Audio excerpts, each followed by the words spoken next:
तो मानवा की स्टार्टिंग में हमें रात में पहाड़ों का सीन दिखाया जाता है। उन्हीं पहाड़ों पर एक गांव बसा होता है।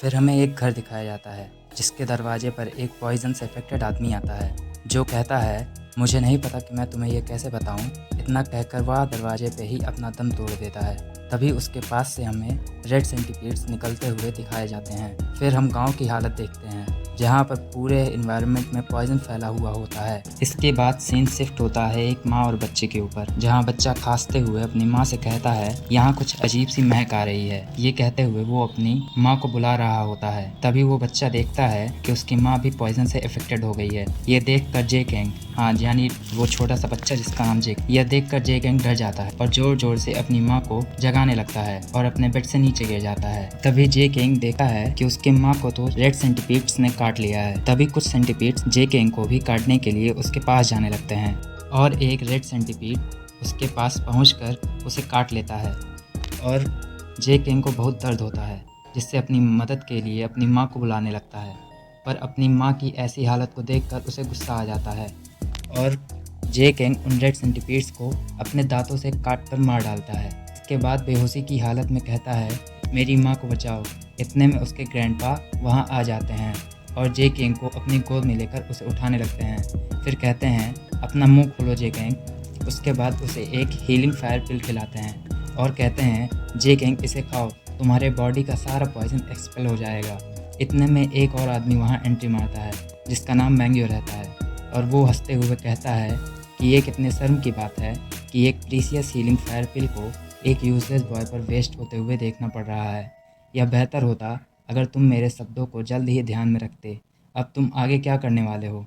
तुम्हारी जिद ने तुम्हारे पूरे इनोसेंट फैमिली की मौत का कारण बना दिया है तुम्हें। ये सुनकर ग्रैंडपा कहते हैं, मेडिसिन स्कूल और हमारा वाइट फ्लावर सेक्ट 300 साल के लंबे इतिहास के साथ एक छोटा सा लेक रेसिस्टेंस फैक्शन रहा है। हम पॉइजन स्कूल और उस पॉइजन फैक्शन के सामने बिल्कुल नहीं झुकेंगे जो हर मर्डर और किलिंग्स में इंक्लूडेड है। तो ये सुनकर मैंग्यो कहता है, मुझे लगता है कि हमें पहले यह देखना चाहिए कि क्या वो जिंदा रहता है, वरना इस फाइट का क्या मतलब रह जाएगा जब सब मर जाएंगे। ये सुनकर ग्रैंडपा कहते हैं, अगर तुम सोचते हो खाना और जीना ही जिंदगी है तो तुम किसी जानवर से अलग नहीं हो। हमारा white flower clan poison school के सामने कभी नहीं झुकेगा। ये सुनकर मैंग्यो हंसते हुए कहता है, वाकई में तुम एक फ्रस्ट्रेटिंग इंसान हो। At the end medicine school और पॉइजन स्कूल, इन दोनों के रूट्स एक ही हैं। अब ये सारी बकवास बातें बंद करो, ये सब बातें बेकार हैं क्योंकि तुम्हारे ग्रैंडसन की जान का बच पाना ऑलमोस्ट मुश्किल ही है। इसके बाद मैंग्यो स्माइल करते हुए कहता है कि इन पॉइजनस रेड सेंटीपीड्स को तुम्हारी डॉटर के घर में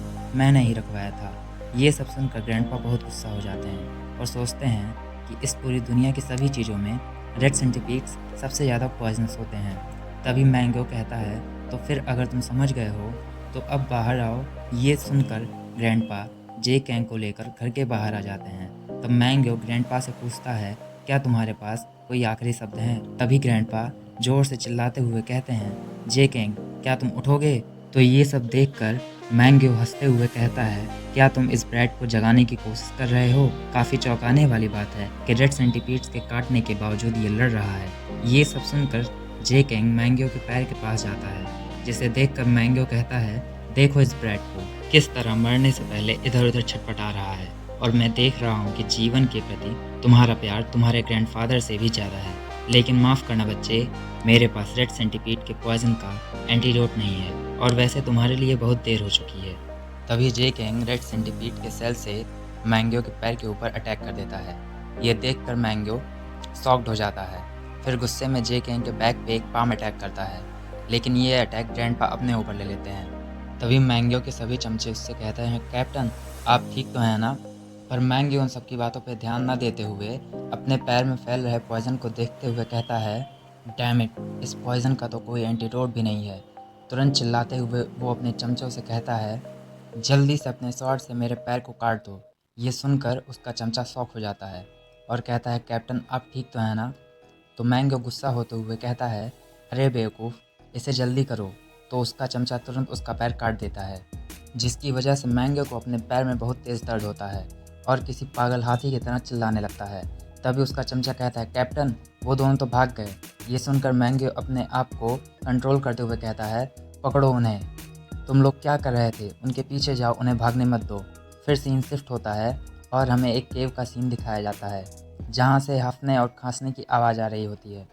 मतलब दोनों उस केव के अंदर होते हैं जहाँ ग्रैंडपा जे कैंग को देख रहे होते हैं। तभी जे कैंग खांसने लगता है तो इसके बाद वो वॉमिट करता है जिसमें रेड सेंटीपीड के सेल होते हैं, जिसे देखकर ग्रैंडपा शॉक हो जाते हैं और कहते हैं उन्होंने कहा था कि अगर तुम रेड सेंटीपीड के पॉइजनस सेक के ओनर को खा लेते हो तो तुम पॉइजन को बीट कर सकते हो, और मैं देख रहा हूँ कि तुमने एक्सीडेंटली इस चीज़ को एक्वायर कर लिया है। इतना कहने के बाद ग्रैंडपा की हालत ख़राब होने लगती है उस पाम अटैक के कारण। लेकिन इतनी बैड कंडीशन में भी वो जे कैंग से कहते हैं, जे कैंग तुम्हें जीना ही होगा, चाहे जो हो जाए, भले ही मैं मर जाऊँ, लेकिन तुम्हारी लाइफ वर्दी होनी चाहिए।